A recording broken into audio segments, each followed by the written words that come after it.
Hey, this is Benjamin Boyce. Tonight I got to interview Ed Latimore, who is a boxer, or he used to be a boxer, and he is a motivational speaker and a teacher, and most recently, he's a physicist. I stumbled across him on Twitter, and I really enjoyed his take on life, and I wanted to get to the bottom of that, so I guess you guys get to watch just how far we get to go into the life of Ed Latimore. So here he is. Would you call yourself a physics major or a physicist? Oh man, you know what's funny about this, man? People give me so much shit about this, right? So I guess in like the unofficial like code that you're not a physicist until you have like some research. Right now I'm just like a physics.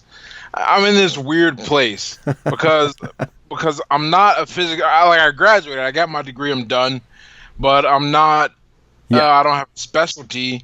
So you know what? F them. I study physics, therefore I'm a physicist. Just like if one studies mathematics, they are a mathematician if they graduate. When the argument came up, I was actually still a student, so I was like, okay, I'll concede that. But now that I'm graduated, I got my degree, and you can like go, put my papers up against anyone's. Yeah. On top of that, I know what I scored in the national ranking. If I'm not a physicist, then 70% of the country isn't who got this degree either. So, right on. And how did you get into physicism or physics? Because you were a boxer, and then you worked for the Army or the National Guard, or one division. Yeah, I went to the Army National Guard, and the National Guard is really just, I guess if you want to be technical, a subdivision of the Army, or rather, it is a component of the reserves. Okay. But you still have to go through basic training like everyone else, and go through AIT like everyone else, and you're effectively. I mean, in fact when you get your DD 214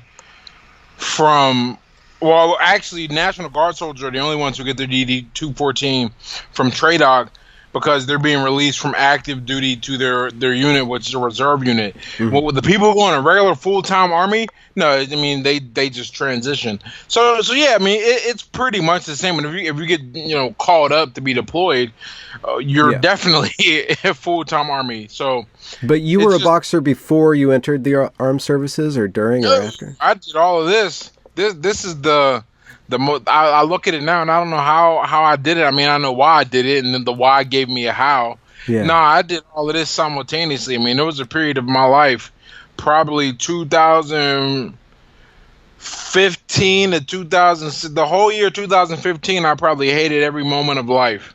Yeah. I mean, I was happy, like, because I was making progress and I wasn't stuck where I was before.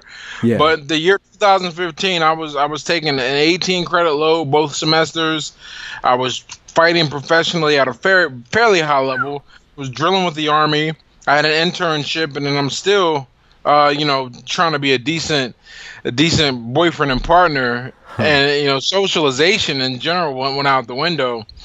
But yeah, I did all of that at the same time because I was trying to fix where I thought I was in life, which was mediocre.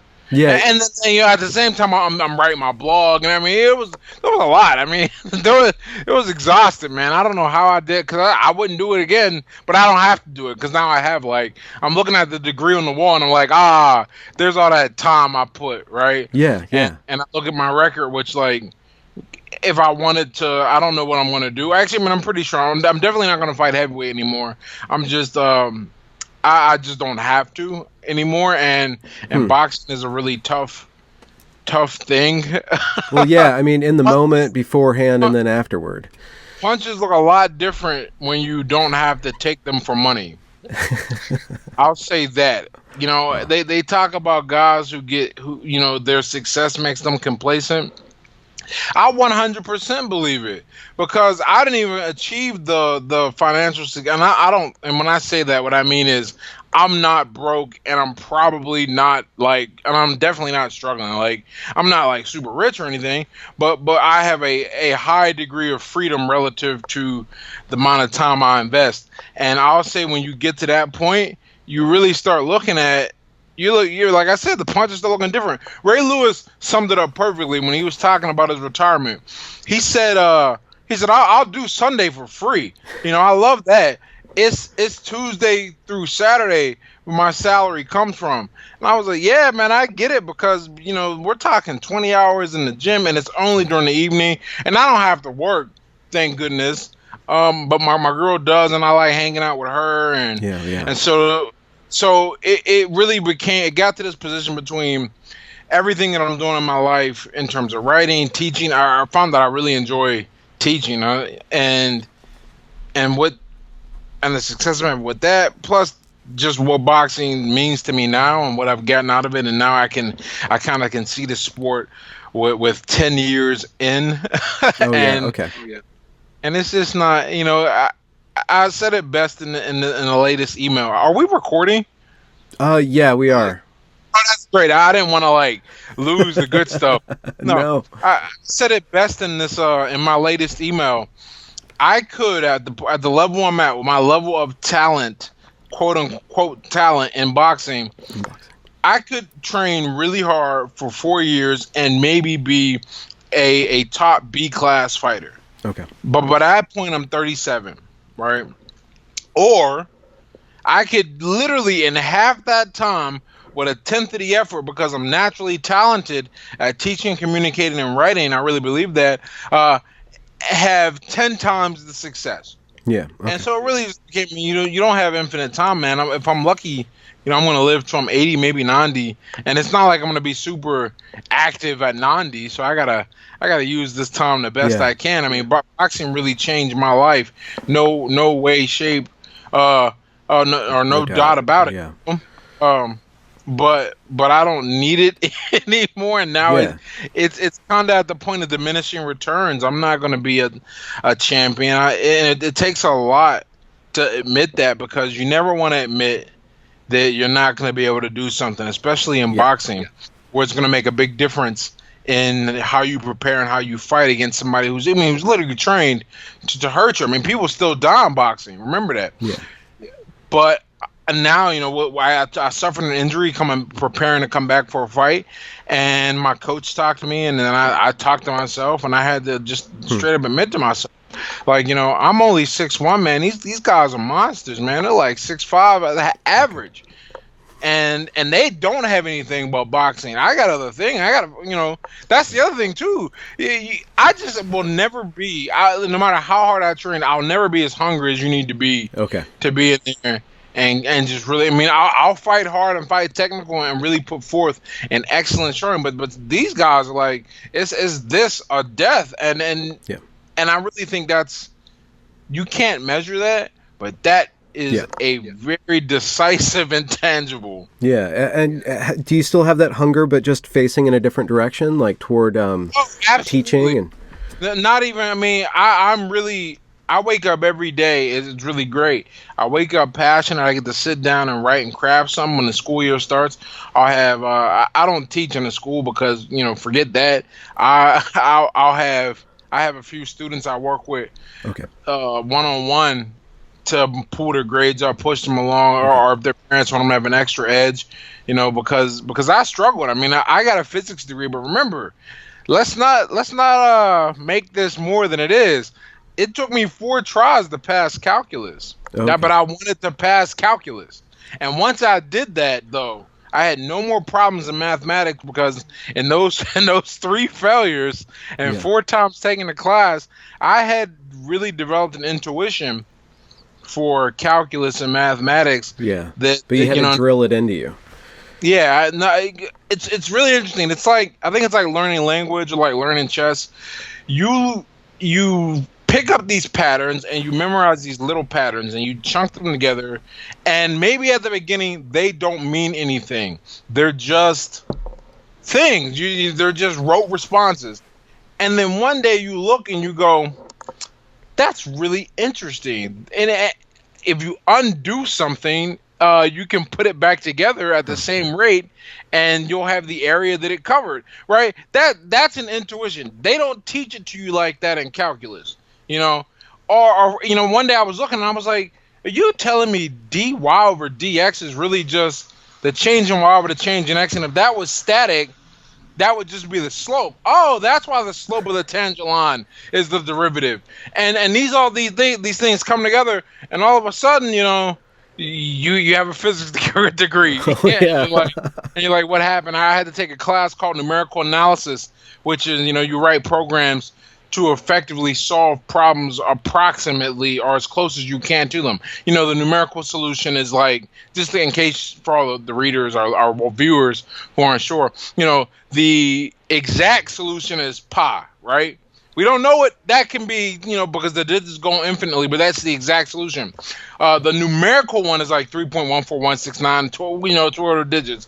And a computer can never give you the exact, but it can get very, very, very, very, very close because it can just do these approximations, effectively at infinity. And so I had to take a class doing that, solving different problems that we would normally solve numerically and coming up with the approximation to them, or solve, with the exact solution, come up with the approximation, because that's reality. In reality, you got to figure out how wide the wheel has to be. You can't just say pi and boom, right? And it was really fun because but it wasn't as challenging as it was for me for some other kids who I consider way more intelligent than I am, because I had spent so much time really understanding what calculus tries to get you to understand. For me, it wasn't just, or at the very least, whether I wanted it to be or not, it was way beyond the point of just executing and remembering the sign or whatever, because I couldn't memorize my way through the class. I had to really learn learn it, and you do that and you have some fun, and that goes with everything. I see it in language. I was working with my Spanish guy, and I was struggling to try and understand the reflexive, because we don't really, we have them in English, but you always say you yourself, I did this, I woke up. You don't say I woke me up, right? That's weird, right? In Spanish you do that, me despierto, right? I woke up.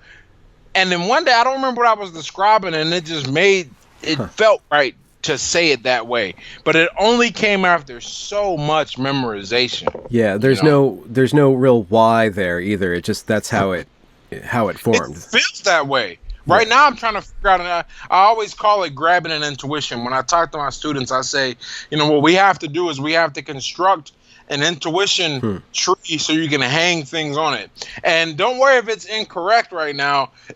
Over time, it'll make more sense, and you'll learn where to put these things at.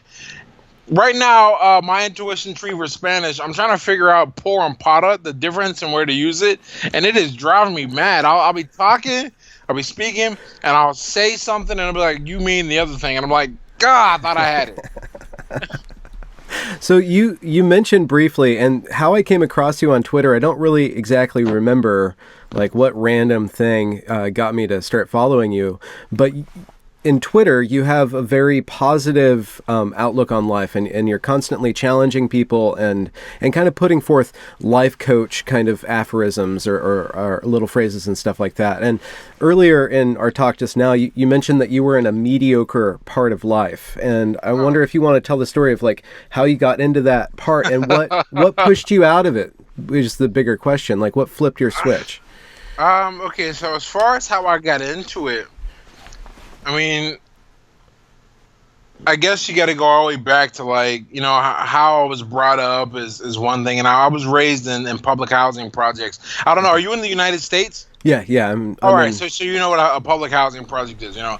Rough one, man. So I was born and raised poor, and that poorly equipped me for certain areas of my life. Really gave me a perspective that I couldn't have earned, that I have now. Or that I couldn't have got any other way, but that I got a scholarship to college fresh out, but I failed out because I got introduced to booze and women, and that's all I did for the first 2 semesters, and they were gonna kick me out, but then I did the whole "you can't fire me," I quit and I left. Oh, okay. And for 4 years, I was dating this girl and wasn't really doing much in my life, and I was just what was I doing? I was working at Starbucks. That's right. I was working at Starbucks, and then I went and did AmeriCorps and some stuff, and I was just trying to pass the time and be a constructive human. And then it wasn't really going anywhere, and I never sat down and put work in anywhere. So over time, so what did I start doing? I mean, I eventually walked into a boxing gym, and I can tell you that story if you wanna know it later. But I just started really feeding into. I wanted to fit in. I always felt like I was an outsider. I'm a social person, and I really learned the type of social I am. I'm not like, oh, let's be the butterfly at a party. I'm like a leader. I've only realized that now, that I feel best when I'm leading people or meeting one-on-one with them. But I hate blending in the crowd. I hate small talk, things of that nature. Well, I didn't know any other way. So in my 20s, I see everyone, they appear to have these close-knit circles, and at the center of that circle was alcohol. And I was like, all right, I got to be the baddest drinker in the land if I want to fit in and make these people like me. Turns out I got a bunch of other, problems underneath the hood. Issues that never, I'm not working. I got this sense of grandioseness, I guess, if you want to call it that. Point is, I think I'm better than I am, but I'm really not doing anything but drinking and not making any moves. I'm boxing well, right? But I had a nice upswing in my amateur boxing career. It took me to Los Angeles, and I went far there. I was still an amateur. I came back, and it was time to go pro. But when I came back, I'm at 27 now, and this was during the 2012 Olympic run. So from 2011 to 12, I'm in LA. I come back, but here's the thing. I moved back to Pittsburgh from LA, and I'm 27. I got to take a job at T-Mobile because I need to eat. I need to make rent. If it wasn't for my good friends letting me rent a room at their house for $200 a month, I don't know how I would have survive, because they're paying us $10 an hour, and it's not like a 40-hour a week job. And even if it was, my credit's trash, so no one's gonna rent to me. And at one point, I remember I was just I'm working to save up. And I remember too, I'm taking this little bit of money I make, and I'm going to go drink. At this point, I definitely crossed over. I had suspected a little while before that I had some issues with booze based on some things in LA, and even before then. But at this point, man, it's full blown bad, man. I'm falling asleep with beers. I'm taking a little bit of money I get and using it to go to the bar, just being irresponsible when everything's focused on alcohol. And one night I was closing the T-Mobile store. I think it was cold or something, or it was somebody's birthday. Yeah, it was somebody's birthday. It was November, and I was just like, this is miserable. I'm smarter than this. Like, I remember saying, I'm smarter than this. What am I going to do to demonstrate that to prove to myself and to make the reality reflect my desire to be more?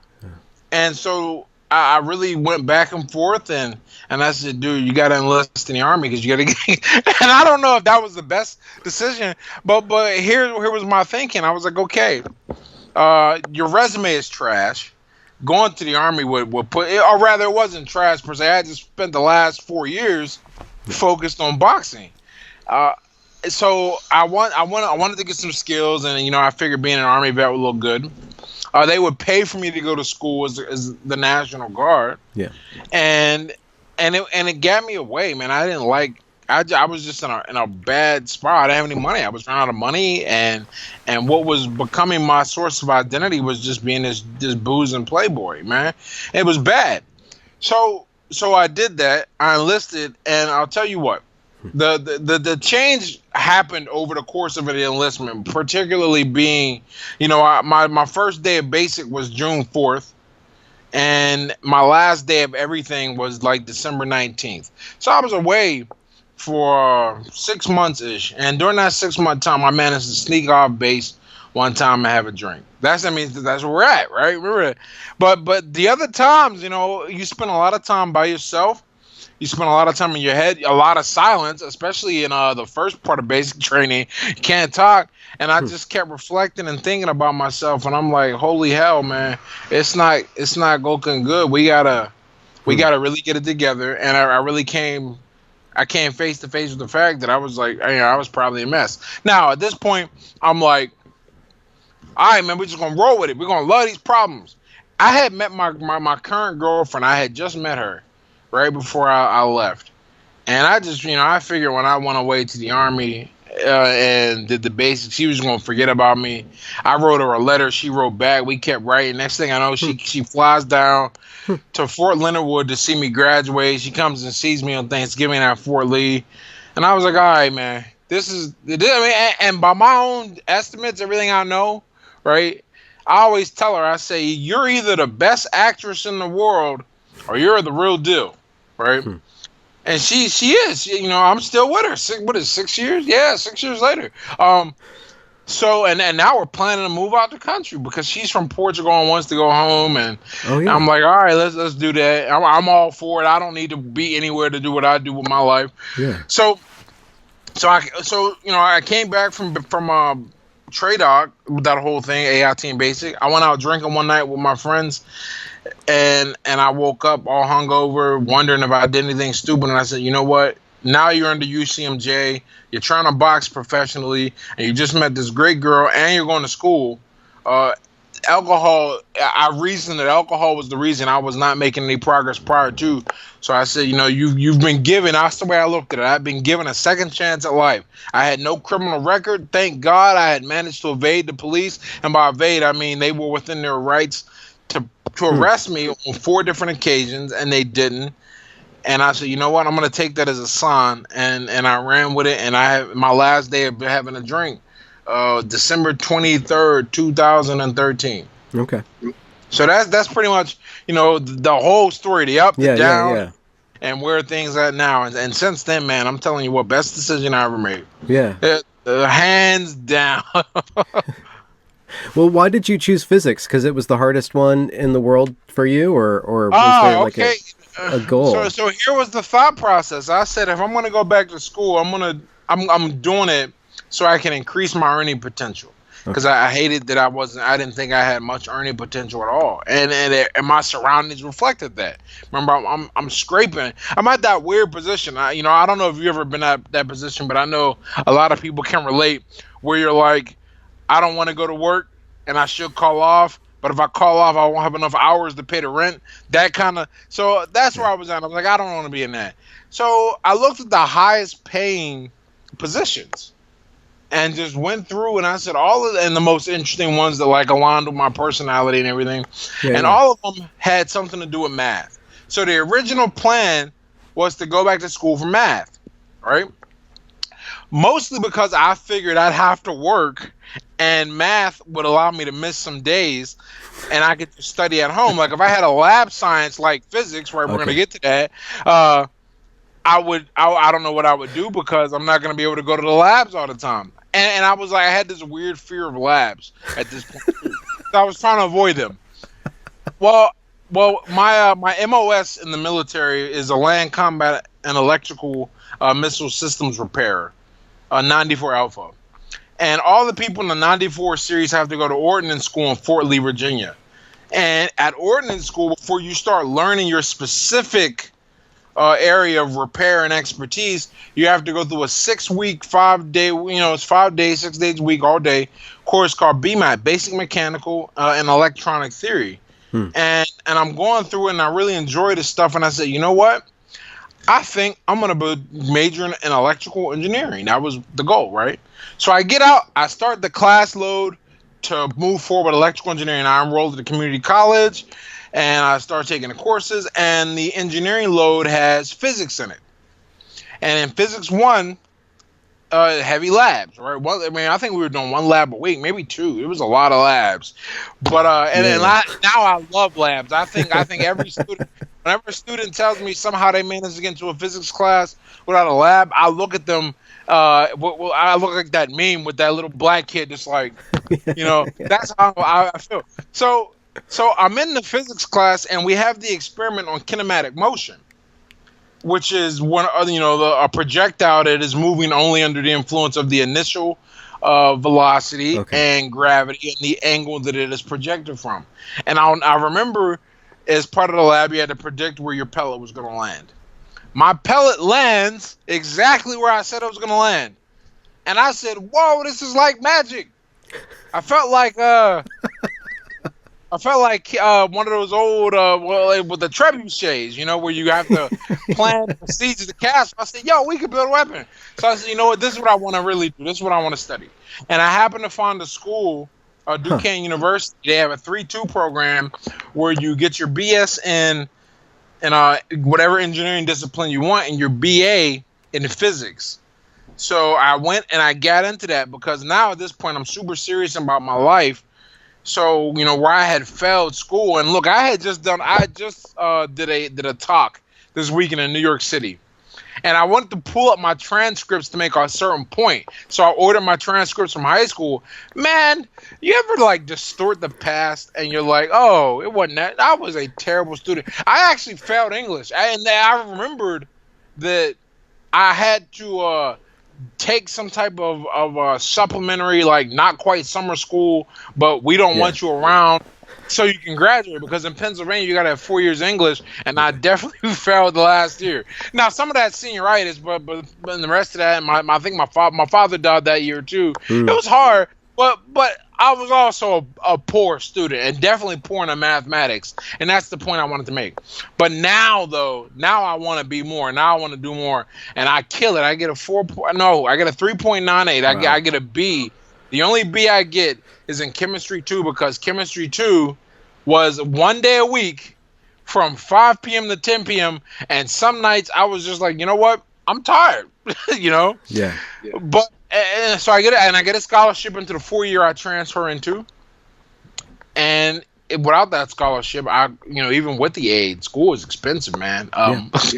It really helped, and I get into the program, and I'm doing fine. And then partway through, some things happen, and it really bolsters my confidence that I can write. I can work online, I can sell, I can teach. Yeah. And I said, I'm not going to give them another year.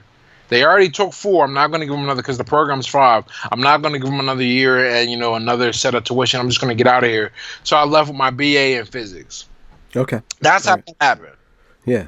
And then, so do you have like a general way that you could describe what effect you're trying to have on other people through social media and through your writing? Oh, absolutely. I want people to understand or believe.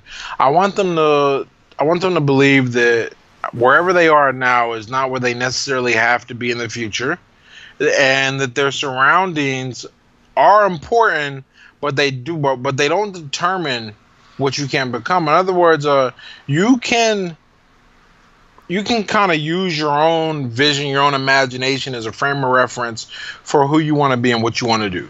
Mm-hmm.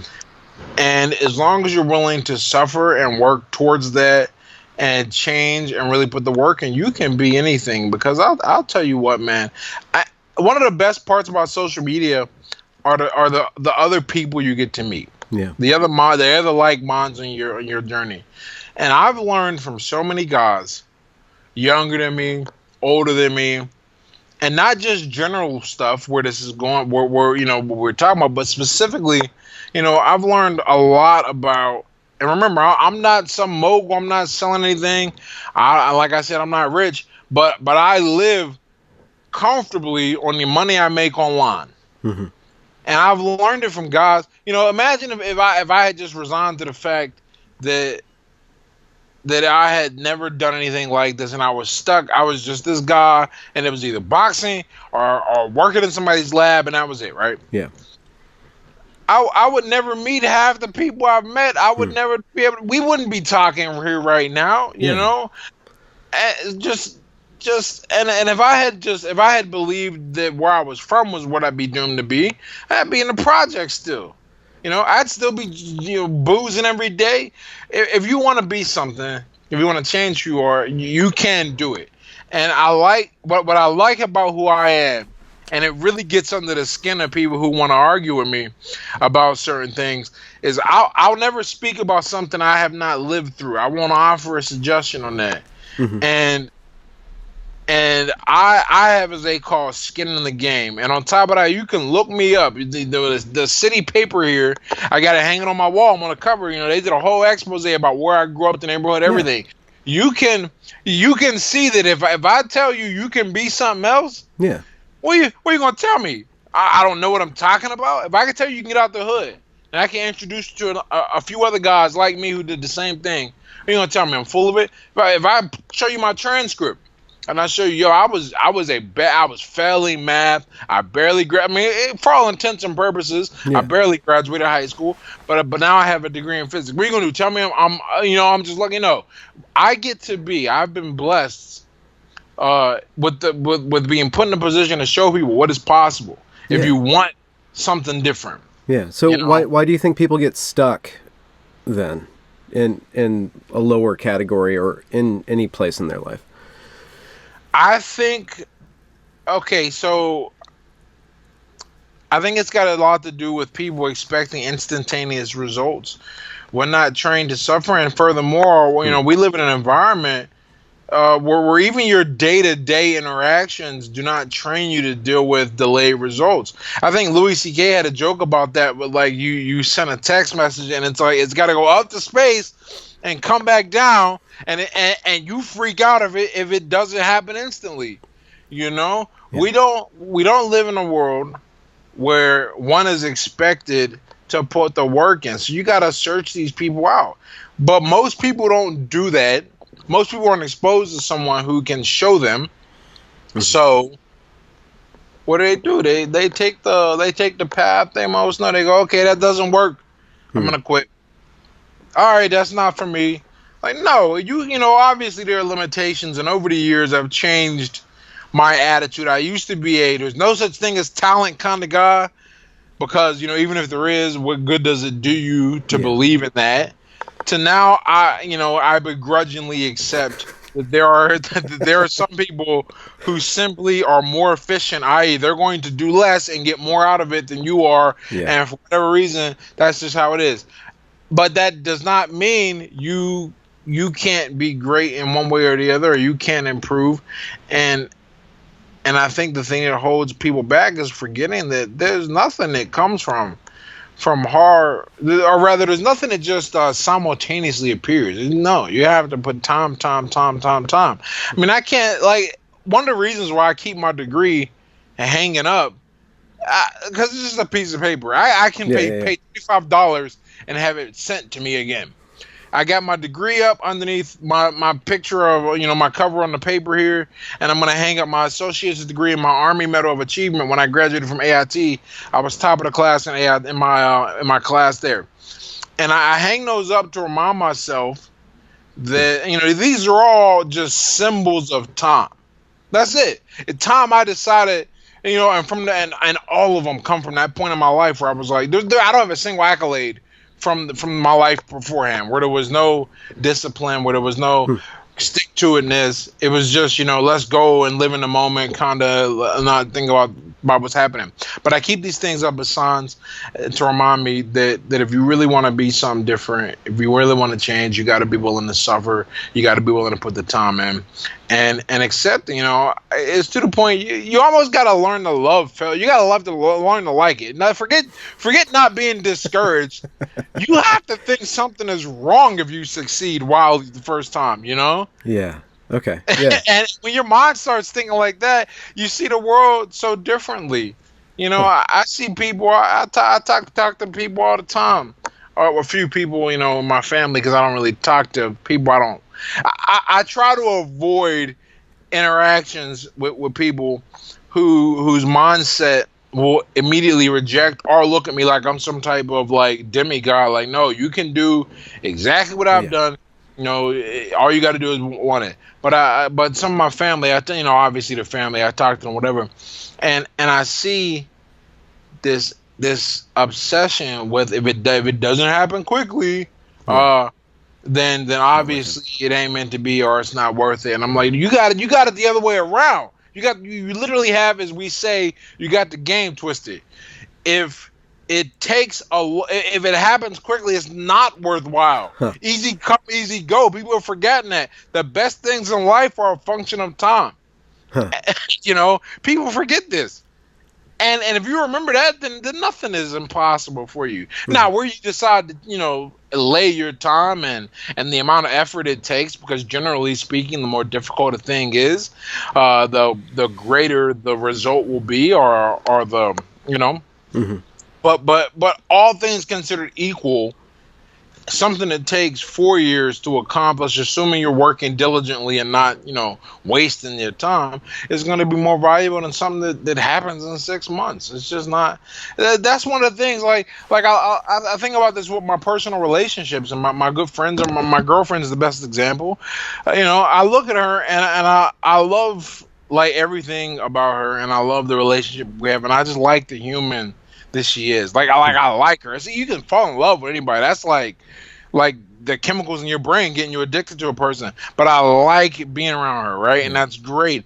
But every now and then I just step back and I look and I go, I couldn't replace you. Like, you are, as the human being in my space, replaceable. What is not replaceable is the time and memories invested. And you told her that. All the time, It's very important. But it's important. You gotta remember something though. You gotta remember, I was not the best. I was really bad at courtship, for lack of a better term. Where we want to okay.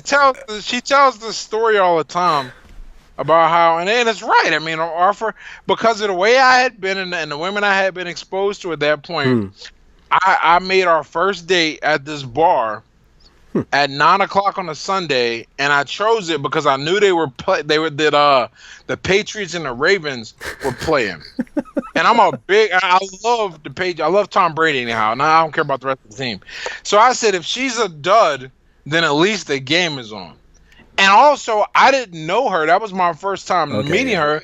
I wasn't gonna pay for her drink, and she tells that story. I was like, nah, you pay for your own drink. I'm not right. But now, I go out. No, she pays for nothing around me now, but because it's time invested. You can't replace that time. You can replace you can literally like put another human there and be like, okay. But that human has to learn me, and I have to learn her, and then I got to decide if no. I love her, and I like her, and one of the things that what is the word I want? It feeds itself. The more time you invest in someone, the more value you find in them, and then the more value they find in you, and then you feel closer. And then over time, next thing you know, half a decade has passed. And I'm gonna tell a little story that's gonna ruin my the little macho cred I got going right now. She chaperoned a trip. She was working at a university, and then she took another job. But before she left, they asked her if she would chaperone a World War I tour through Europe. So she was away for 17 days. And I'll tell you something that happens. I was my brain, whatever, it just got so used to her being in my space, and because we lived together. For the first 3 nights, it was challenging to fall asleep because I'm just used to that space. It's not like but by day 5, I'm like, okay, this is what it's like being single. I forget. Like, it's okay to say that you missed her, but if you just want to redefine that as no. But I didn't miss her till about day 15. Yeah.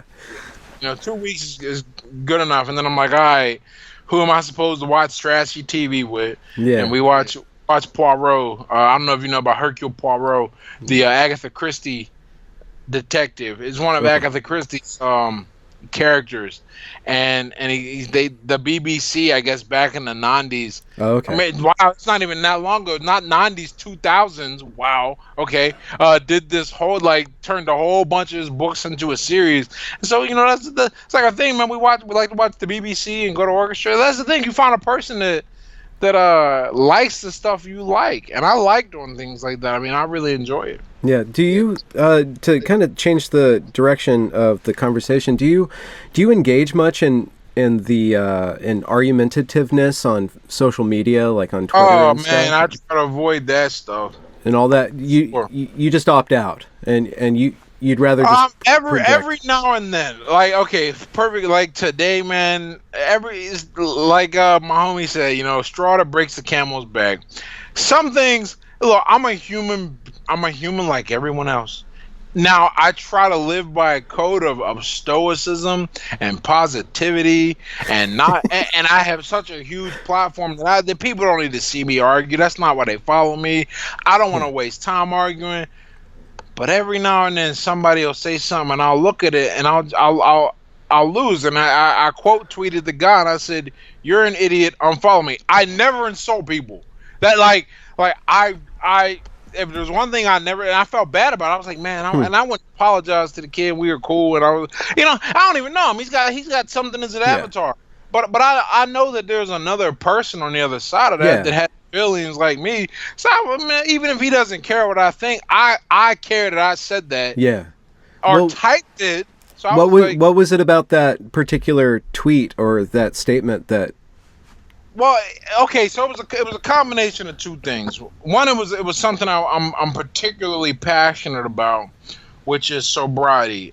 I feel like, I'm not anti-alcohol. I don't go around telling people that they should stop drinking, whatever, right? At the same time, you, especially stepping away from it and looking back, you can see how destructive alcohol is, especially our society's relationship with it. I read an article a few weeks ago that 1 in 8 people, if they use the metric for what is considered an alcoholic, 1 in 8 people who drink would be considered that over the age of 21. And I'm sure 1 in 8 people don't think that about themselves, which is nuts. But so it involved that, and then it involved just a total lack of reasoning. Look, if you disagree with me and your argument is sound, I respect that. In fact, I view debate as a way to bond. When another person trumps my ideas or the presentation of my ideas and forces me to think and sharpen the sword, they've done me a favor. Yeah. But and on the other end of it, I know when to ignore someone that literally is just yelling a point. Yeah. But there's this middle ground where, like, they appear to be using logic, but what they're really doing is not addressing the point. Like right, when a person effectively starts arguing something else or doesn't confront what the point of contention is, so we can have a discussion. Then I have to, like, check myself and go, all right, I'm gonna step away, because it's easy to ignore the other ones. And the first category of debate, that's learning. I would always say lead with respect and honor the other person's opinion, especially if they back it up with some type of facts, because I truly believe two people can look at the same set of raw data. I'm a big fan of raw data, right? And come to two completely different conclusions. And that's a big problem with the news today. When people say statistics lie, what they really mean to say is that the interpretation put forth is not always honest, or at least is not or can be twisted to show one thing when it really shows another. Like, if you tell me that the deaths from some rare disease increased 400%, well, you better tell me from what the original number was before you. But you see what they do that, and I train myself. Plus all the stats classes you have to take in physics. I train myself to see that, so I know when someone is trying to lie, or make a different point. And when I call you out on that, you got two choices, and one tends to generate an emotional response in me. The other, I respect. If you don't if you don't, meet head on the point I'm trying to make, or the point I'm challenging you on, and you just come back at me with more of the same, circular, sophisticated nonsense. I just lose it. And that's what happened. And I said, hold up, wait a second. Because what ultimately, and I actually didn't even feel bad for it. What really made me feel bad is we started talking about something else, and the kid just kept talking, and he was completely cogent, lucid, and rational on the other points. And I was like, you know what? That made me respect and feel endeared to him. So I was like, let me go apologize to this guy. I still think he was stupid. I feel he demonstrated that he's not always that way. So I went and was, because those things, they sit in your mind. They tell you not to. I don't really worry about what other people say, but I will stick on my mind as if I have an uncharacteristic or inappropriate reaction to something. Then so you're very attuned to how your own behavior is acting out, and you're always looking at that. You have a very sound basis in self-reflection as a part of your worldview. Absolutely. I think I'm a big fan of this. You can do a lot wrong, but if you can self-correct, it is never, as long as you can self-correct, it is never too late. And part of being able to self-correct is a sense of personal responsibility. You got to be able to say, I know people who can't do this. They can't look at a situation and go, I did this. And because I did this, that occurred. No, somebody else did something. Somebody else, no. For me, I'm 100%, even if it's not my fault, I find a way to look at it and go, well, if I hadn't done that, maybe, and then I try and dig deep into my motives for why I did that, and I see where I could have avoided the pain that I that I had to suffer. Yeah. So that's where that comes from, is that awareness. I try to develop and build that awareness in myself of everything I do, so that at the very least, this is the best part about not drinking. Or one of the best parts I always tell people about not drinking is that if you dislike me, you dislike me, and that's fine. That I pissed you off. The thing I hated, even and this is just part of me, I guess. The thing I hated when I was drinking is when somebody, when I would text or say something inappropriate or do something inappropriate, and people would just go, "Oh man, he was just drinking." Yeah, it's true, and I probably wouldn't have said it if I wasn't drinking, but I did decide to put my lips on a bottle and swig. Yeah. At the end of the day. So I would hate when people would give me that out, Yeah. And so one of the places I reached that really pushed me over the edge into sobriety is I would have these moments of extreme guilt, but I didn't know what to do with it, because on the one hand, it is not me, the rational actor, deciding with a place of intent to generate that outcome. Yeah. On the other hand, I did it. Ain't nobody else can say who did what. You hit the pool ball. Yeah, even if I wasn't. Yeah. So that worldview really is ultimately what made me put it down too. Is that if I know that I'm going to act a fool when I ingest a certain substance, and I don't want to act a fool, the only solution is to not ingest the substance. Yeah. So it doesn't seem like you're sold on the victim mentality then. Oh man. No. Not a chance. No? You know what? And these are the people who have the hardest time dealing with me. Because if you look at my background on paper, you didn't know anything about me, just looked at me on paper, you would go, that guy is going to be, and we'll just use politics, he's going to be a liberal. He's going to talk about victimhood, and he's going to be the one who says it's society's fault that what young black men can't overcome, right? Yeah. You look at me on paper, you talk to me, or and a lot of guys from my situation, who have achieved similar levels or greater, we all tend to lean a certain way. And they talk, but when people talk to me and they don't know that, they haven't had that life experience, they're not perceptive. They're like, "Holy shit, man! You are not what I thought you were." And then they try and argue, but when you argue with me, you have to remember, I have had the skin in the game. You can go see where I grew up. You can go see who died and what I watched happen and what I endured and lived through, and you haven't. At the end of the day, I always find more people who are exactly from where I'm from are very close to it, but have a different leaning or view of the world. I don't really clash with them. Yeah. Who I often clash with, and I'm about to put you on a little game of some intra African American politics. Okay. Right. The people who I often clash with the most are like, blacks from the suburbs who have never really endured this, but in their mind it's an identity thing rather than an accomplishment thing. We are black. You are going through this experience. I'm gonna feel bad, and we're gonna like rise together. And you're crazy. You're a traitor for thinking the way you think. And I'm like, you haven't even been where I've been. to earn my thought process. This, I always say, I'll never argue with a veteran over politics. If I argue with anyone over politics, the last person it would be a veteran, because at the end of the day, they put their money where their mouth is, and they earn the right to hold whatever opinion they have in regards to our government. You haven't even, I remember I was having a debate with somebody about gentrification, and halfway through, I just stopped and I said, "Where are you from?" Right?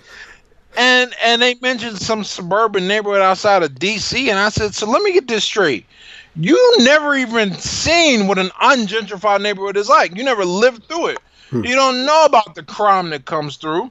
You don't know about how unsafe it is, and the lack of opportunity, and how it's the magnet for drugs and all that. You don't know any of that, and your opinion is that gentrification is a bad thing because it forces out people of color.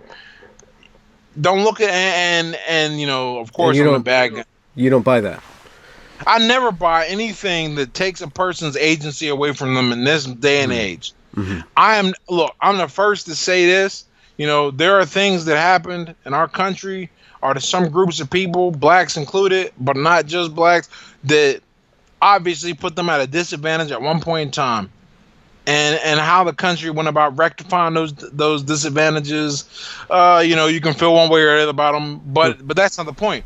The point is that in this day and age, all you have to do is look at the statistics and the things we have on our side. All groups, not all disenfranchised groups, not just the African American minorities. For example, we talk about the way the performance of women versus men. You look at the numbers. More women go to college. More women do better, and women do better in school. Yeah. And the only place where there is some kind of disparity is like at the very, very top. But everywhere else, right? Everyone else. But whenever you get to the extremes, there's a disparity. That's part of what makes them the extreme. Not everyone is going to become a CEO, regardless. You can't expect it to be an even distribution. The point is that I think the country, whether this is going to be an unpopular opinion or not, it is how I feel. I believe we live in the United States of America in 2018.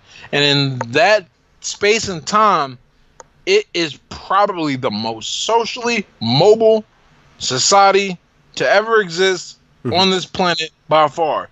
There are people who are born dirt poor, and their children will never know what poverty is, if they want it, if they work hard, and not just through making millions. We have all kinds of ways and systems to go ahead and a person can become a doctor or lawyer, whatever they want to from the beginning. Sure, we don't all start with pocket aces. Yeah, the guy who starts with pocket aces doesn't always win the tournament. It's how you play the hand. Yeah. And we live in a very there's a lot of help to help you play your hand, man. Yeah. I know because I've used it. I've seen people use it. If you wanted it, the only thing keeping you from getting it is your belief that it's not possible to get it. Yeah. I won't even say, and hear me, I'm not even saying that it's a person deciding that they're lazy, their work ethic is terrible. I really believe that a bigger problem than that, before we even get to a work ethic, is a person doesn't believe that something's possible. And you think that it's absolutely possible? I think it's absolutely possible. I mean, you don't even need to have look. What are the genetic components that would make you succeed? IQ, right? Man, you don't need to have that great of an IQ to do well in this. Look, I am a smart human being, right? When I finally got the results of my test, I was like, damn, man, it really is a shame that I didn't do well in math. But look, I know there are tons of people, by definition, because of where I'm out on the spectrum, right? Tons of people who have more wealth, more success, more fulfilled lives. Well, I'm more fulfilled. I'm because fulfilled is that's internal. Yeah. But there are people who have achieved with way less intelligence than you probably have, right? So when you start looking at, and that's what I think bugs me, or rather, what I think bugs people about my position in a lot of ways, is that I am not an advantaged human being. Not even close to it. Certainly not. I always, well, it's not a joke. It's serious. I don't say it to my mom anymore because it probably makes her feel bad. But I like to say, man, imagine if I was born even middle class. I wouldn't have the same attitude I have now. But goodness, I would have loved for someone to pay for me, because now that's what happens, to pay for me to come work with their kid for 3 hours a week. Who knew I could have become or what I could have done. But I don't dwell on that because I have to deal and live in now, and likewise, people have to live and work in the now, and there's so many. And we live in the internet, like, dude. They're all excuses for whatever you want to learn are gone. Yeah. And if you tell me it's about, oh, you gotta have this degree to get them to look at you, let me tell you something. I'm doing this project. It started with me just talking about. I was just gonna put together a course to help people go from like nothing to some type of level of success. All right, because I think a lot of people don't know the steps to take and what to do and ways to move up.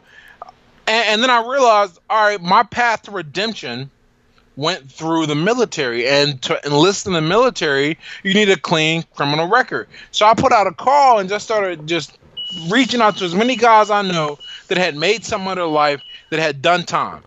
Yeah. Right. I talked to a guy on Saturday, and I think my last tweet was about this. I had a whole tweet thread about it. He decided he didn't want to be in the streets anymore. He had a criminal record, all that stuff. He went and applied and got this job with the city of Pittsburgh as an administrative clerk, an administrative assistant clerk, right? But it was to like the engineering department or something. That's key to the story. He saw what they were doing, and he said, I want to do what they do, and he went out of his way. I mean, I haven't even told you the story of like the effort that it took to get hired, because he's got this record, right? But he overcame that, and so no college. He sits down with the head of the department, and he's like, I want to do what they do, and he goes, all right, here's a plan. Let's work it out and see where you're at. It should take about 2 years. He worked on it diligently, day in, day out. He started in 2014 making $28,000 a year. In 2017, he got promoted. I mean, there was an inspector job he had in the middle, but he got promoted to engineering tech 1, and now one of the guys who's in charge of directing traffic and setting up detours when there's going to be a construction project in the city. He's got to sign off on all of that, right? He got promoted to that position, a $60,000 a year position that people out of college have to apply for, and when they get hired, right, from their engineering school with their engineering degree, they get brought in at a lower wage than he does. Yeah. He is too. So when I heard that, first of all, I get inspired by many things, right? I'm not that guy that's like, oh man, I'm a hard ass. I said, no, I get inspired by it all, man, because it's beautiful. And when I heard that, I'm like, wow, and he gave me his business card, and it was like, yeah, I mean, he's the real deal. And that solidified it, really. I mean, I've always thought that, but it's always been like, okay, maybe no. You can, if you really want it, it ain't going to be easy. It's going to be very difficult and very challenging. He said, he actually applied once, and they said, we looked at your background, and that's no good. He went for a year working with lawyers, paying all these fees to get these things expunged. Oh wow, okay. All right. Went back and applied. They loved him. He called back every single day, he said, for a month, seeing if his background check came in. Finally it came back. The woman said, you know what, it came back and it still got the stuff in it. But you were really persistent and called, so we're gonna give you a shot. We want to see what you can do. Yeah. Wow. And when I heard that, I was like, you know what? Don't even, now you can tell me absolutely nothing about, your situation or what you got to go through. And this is a kid. He got 5 kids, man. Like, let's not even, the first one he had when he was 15, I think. So we're not even, anything that you can think of, whatever. It's just not going to fly with me. If you live in the United States in this day and age, you have only yourself to blame. Now, if someone comes to me and they're interested in getting better and they want to learn from me, and people do, I don't come right at them with the hard shit like that. That's not my style, right? Hmm. Because this is just me and you talking. Yeah. But no, the truth of the matter is, and when you internally believe that, when it finally hits, I'm here, I'm where I am because of things I did. Yeah, then you make a choice. You either go, you know what, I'm a piece of, and I've known people that would say that, I'm just a piece of crap, man. I'm not going to do it. And I got nothing for that. They don't complain. I still like some of their company, so we hang out, whatever, and it ain't a big deal. But when guys complain and they're not going to accept responsibility, that's not going to vibe with me. That's not that we don't. That actually annoys me to the point that annoys me more. There are a lot of traits. There aren't a lot of traits that annoy me. I think one of the beauties of life is that human beings are so different. So I don't really get annoyed at many traits. I've learned to love many manifestations of the human spirit. But one thing that I'm not a fan of, when you complain but you don't attempt to correct. I hate complaining in general, but I've softened up. And I understand that sometimes a person's just got to release, man. As long as they're working on something, whatever. But if you're going to complain and make an excuse and not be working to reduce the thing you're complaining about, yeah, we're not going to get along. That's not going to happen. When some people, when they look at current discourse and the what's going on in social media and the news and stuff like that, they can make the assumption that be probably well founded that our country is really polarized right now and really filled with strife. Do you agree with that, or do you think that there's not really a problem and that it's more engineered? Do I feel okay? Okay. Here's my first. Let me say I do think there's a problem. Okay. I think. Now where that problem comes from, we'll probably end up circling back to that inevitably with what I say. So there is a problem. But that problem is that... You ever seen The Matrix? Yeah. Okay, well, man, brilliant film for many reasons. And there's a scene when the agents capture Morpheus, and they're trying to crack the codes and get the codes to Zion. And they say to Morpheus, the first Matrix was supposed to be a utopia, but they rejected that because, there were no problems. People define themselves through problems, right? I mean, he didn't say that, but that's the effect of it. You can't starve in this country. Yeah, bad things happen, but it's the safest we've ever been. We've effectively conquered disease. I mean, what kills you now that you can't catch? Certain types of cancer. Yeah, certain types of cancer and like rare genetic diseases, But for the most part, what would have killed a human being 200 years ago, now you can go and get something from the Rite Aid up the street. Yeah. And be all right? You don't have to kill your meat and cut it and clean it. You don't have to hunt. You just sit in the fridge. I accidentally bought too much meat 2 weeks ago and I lost $40 of the meat. Could you imagine being a settler and having that problem? Damn. I got too much bison around. Like, that's not a thing, right? Okay, so where am I going with all this? Life is so easy, and people define themselves through problems that we don't have enough ways to define ourselves anymore. We don't have a thing to overcome. So what do? We invent problems. Okay, let's not say invent, because invent implies that they aren't there.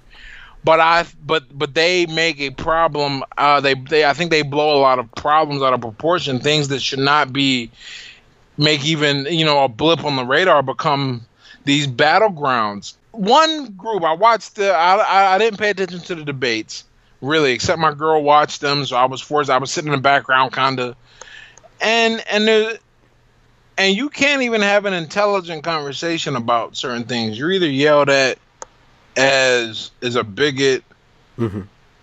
or some type of xenophobe. No one wants to have an intelligent discussion. The wording and the adjectives are twisted. This is just me and my brain being trained to hear how things are presented to twist a point, instead of saying, like here's a big one that bugs the hell out of me when I hear them talk about immigrants, and I'm like, and I try to stay away from politics because it really does affect your mom, but I had to research and I just wanted to see. Very often they're talking about illegal immigrants, but that is not sexy. Yeah. That doesn't rile people up. You can't get a rallying point behind that for any other reason than where's the emotion at? You're not supposed to be here. You're here. You get out. That's pretty straightforward. No, so they got to make it something else. Yeah. Yeah. And where where all this is going is that we don't have any. We have few problems in this country, and so we need to create them. That's where we converge. That's where our attention converges on problems, and so we have to make it big enough for everybody to look at. Yeah, it's important to all of us at the same time. I used to say, man, I used to get mad, like, oh man, the news is talking about the Kardashians again, right? Let me tell you something, man. I've changed as I've grown and learned, and I think the best thing that can happen to the news is that it's talking about nonsense, because that means there were no terrorist attacks.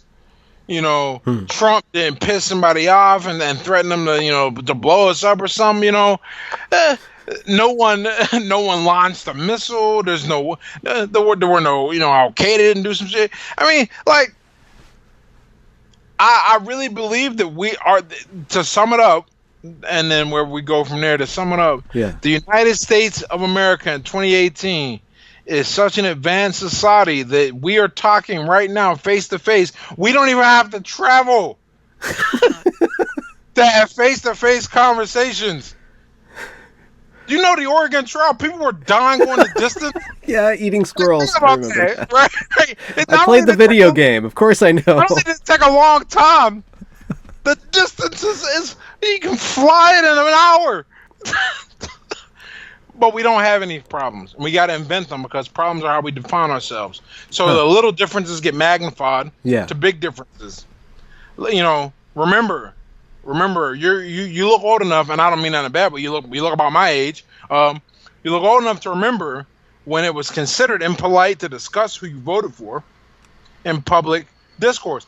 I said that on Twitter one day, and somebody, no joke, said, "Wow, you must be really old." And I'm like, that's insane. That now, because people needed a thing to fight about. Yeah. So now you're weird. They ask you who you're gonna vote for, like street gangs ask where you're from. Like, yo, cuz, who you voting for? You sure, cuz? Tell me your colors. You really blue? You sure, dog? Okay, get out of here. So you think most of the unrest that is evidenced on social media and the news is mostly inflated? Not to say that there isn't a problem, but it's mostly inflated. Man, you were reading about this unrest on social media. It's words.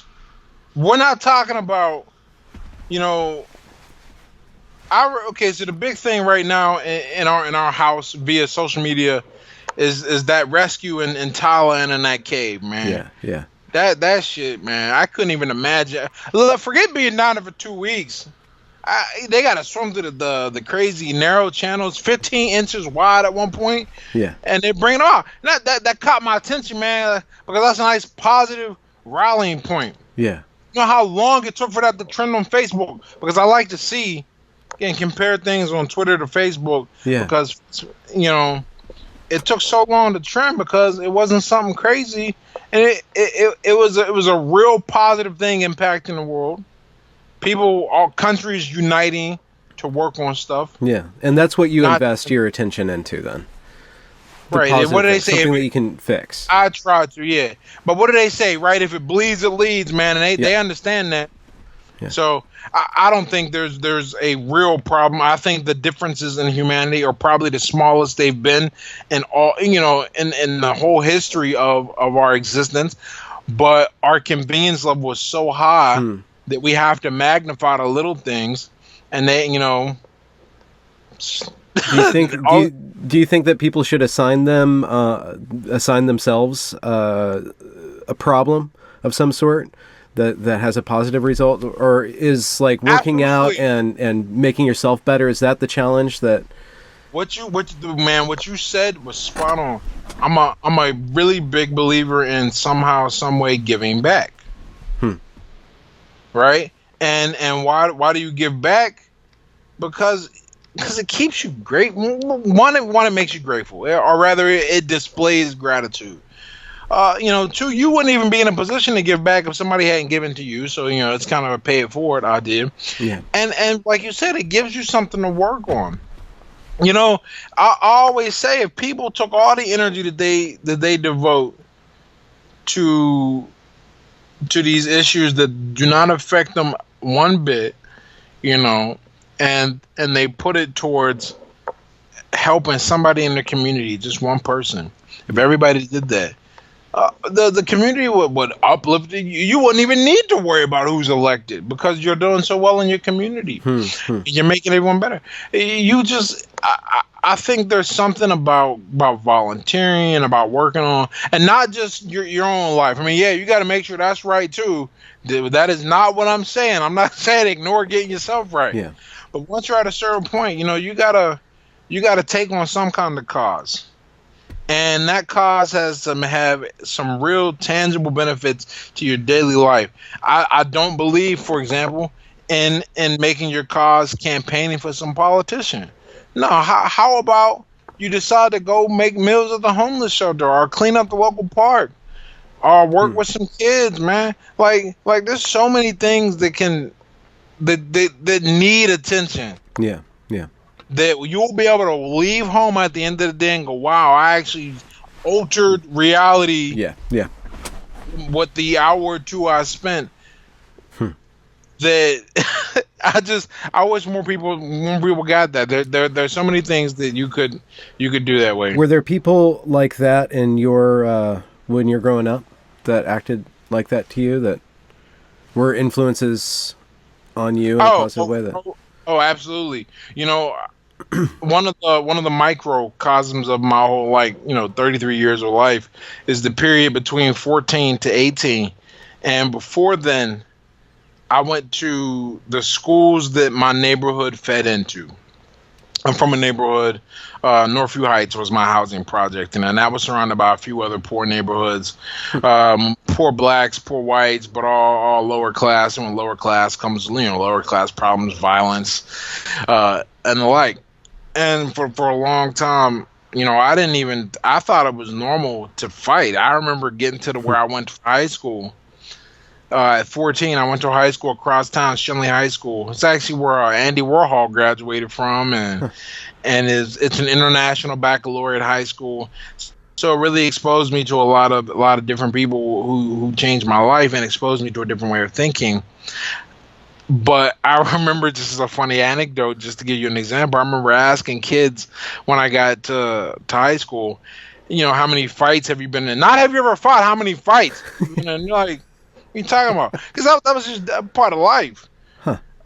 But there are, and they're all my good friends today. Their families are like my families.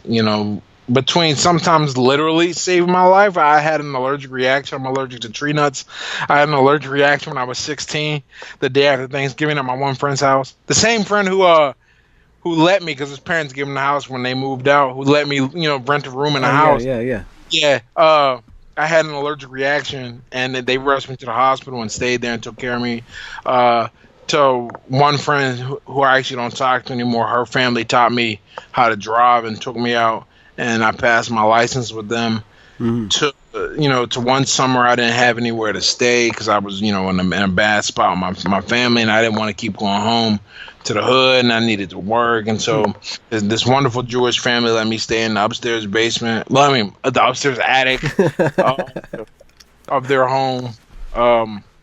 It really, not just their overt kindness and how they helped me out in a measurable way, but being around just a different kind of family and a different environment really, I always say I was the victim of positive peer pressure. Because I could have turned out. Look, you know, we'll say like 20 to 27 was rough. It could have been a lot rougher. Yeah. Like, could have been a lot worse. But I was, you know, I just happened to decide one day when I was in, they do a lottery system here when you want to go to a school outside of your feeder zone. Yeah. And I convinced my mom to put me in the lottery for the school, and I got in. And it was probably, you know, if not, I mean, there are a lot of things you do, you know, they all change your life and change your life. Yeah.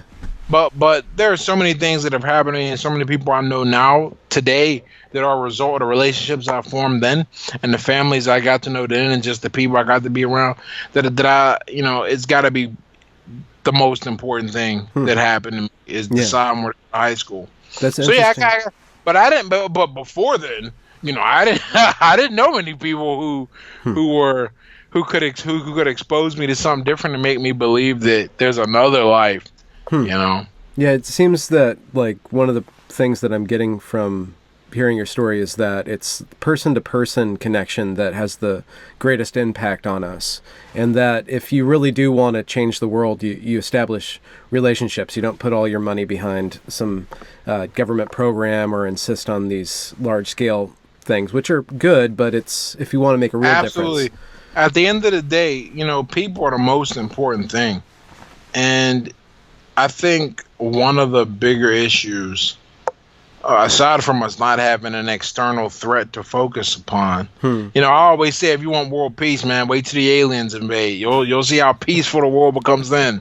But in all seriousness, one of the things we've forgotten is how important an actual human connection is.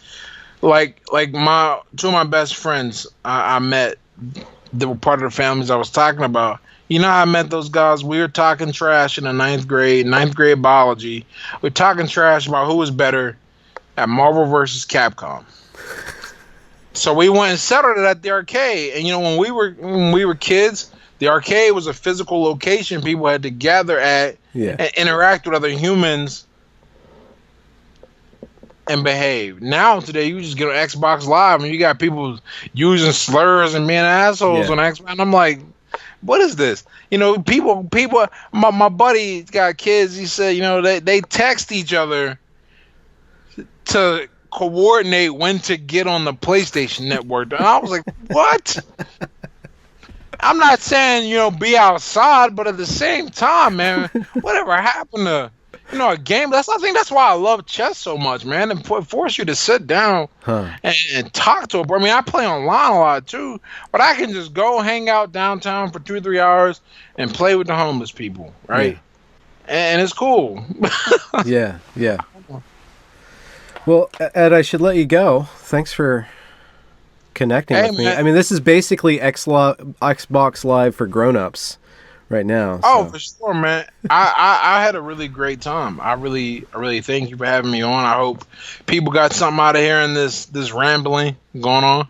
Well, I'm sure. Do you do many public speaking gigs, or are you thinking about doing that?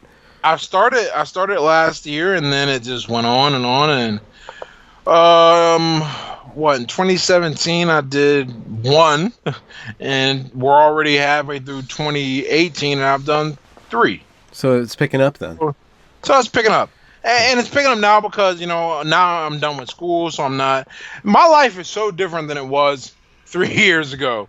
And 3 years ago it was different than it was 3. I mean, that's what should happen. Where's it kind of heading? Like, it seems like you're kind of becoming a personality as well. Like, yeah, you know, that's what someone asked me about that. That we were talking about different goals online. Yeah. And I said, look, man, my goal, if I was to like quantify it, is to have 1 million followers on Twitter, right? That's my proxy metric for influence and reach is Twitter followers because of the way Twitter network works, right? But at the end of the day, if you want the more general, unquantifiable, qualitative answer, my goal is to be in a position to where as many people as possible can see what I've done and what I try to get people to do and what I continue to do. I mean, because you got to keep living. I can't just go full time, just talking and typing a good self improvement. No, I have to continually be improving. Yeah. Show the like it'd be weird, when I did the gig in New York, and I met Alexander Cortez.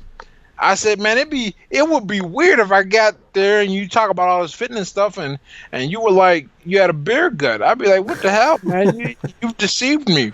No, but the point is that I have to continue to live the way I've lived, because the way I lived has got me to where I am, and that is, it draws people in, and now the difference between, I guess, now and like 2 years ago is I'm conscious of it. It's very intentional. It is, I can show you what I've done. You can see my life. That's one of the reasons why I'm completely transparent. I always say I'm undoxable. You can't, there's no way you can expose me that will not put you in jail. In other words, right, if you want more information, you gotta like steal my credit card or social security number. No, you can literally, I mean, I'm not gonna put it out there, but if you wanted to, you can look up where I live, right? It's not that hard to find. You see who I've been in school with. You can look up, there's videos of me on the internet fighting and stuff. I mean, everything. I'm a real human being, and you can look up and go, that's a dude, that's a person. Yeah. He's not full of it. I can learn from him, and I think a lot of people connect with me for any other reason than I'm accessible, man. I try to be. I mean, look, I try to answer every person that writes me, and it's getting to the point where that's like becoming Tom prohibitive. Yeah. Well, I really appreciate that you've thrown yourself into the ring of social media or the public discourse. I think you're having a great effect on kind of edging people towards actually solving problems rather than basting in them. If I get through to even one person, that's one less person who is gonna maybe rob somebody. I don't know. You never know how these things go. Yeah, right. Cool. All right, Ed. I'll let you go then. All right, man. You enjoy your day. Yeah, you too. Thanks a lot. Thank you.